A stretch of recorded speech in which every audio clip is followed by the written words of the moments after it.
આત્મદેવ એમને આત્મહત્યા કરવાની મન થઈ કે આટલું બધું ધર્માદા કર્યું, દાન પુણ્ય કર્યું, છતાં પણ ઘરે પુત્ર નહીં તો શું હશે?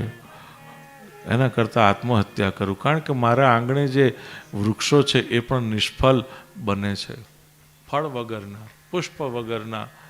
એના કરતાં હું પણ આત્મહત્યા કરી દઉં. આત્મહત્યા કરવા ગયા એક યતિ મળ્યા, કહે કે તમારા ભાગ્યમાં લખ્યું છે કે એક નહીં 7 જન્મ સુધી આત્મહત્યા કરશો તો પણ પુત્ર સુખ મળવાનું નથી.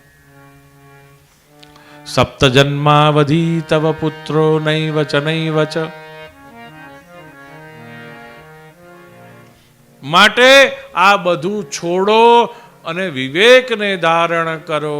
જે સૌથી પહેલો પ્રશ્ન હતો, વિવેકને ધારણ કરો. આપણે આપણા બાળકોને, સંતાનોને સંપત્તિ આપી શકીએ કે ન આપી શકીએ, પણ 6 વસ્તુ આપવી આપણી ફરજ છે. યોગ્યનું જ્ઞાન, નિત્યાનિત્યનું જ્ઞાન, અને આ બધા રૂપી એક જ શબ્દ કહીએ તો ચાલે, વિવેક.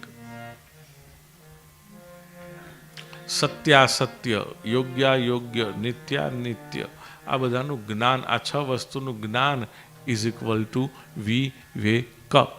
આ એક સંપત્તિ આપણે અવશ્ય આપવી એ આપણી ફરજ છે માતા પિતા તરીકે આપણા સંતાનોને,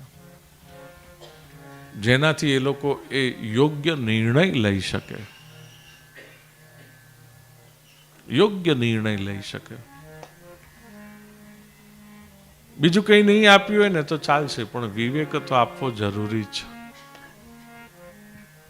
ક્યારે શું ખાવું, ન ખાવું, કેટલું ખાવું, કેવી રીતે ખાવું, કેવી રીતે ન ખાવું,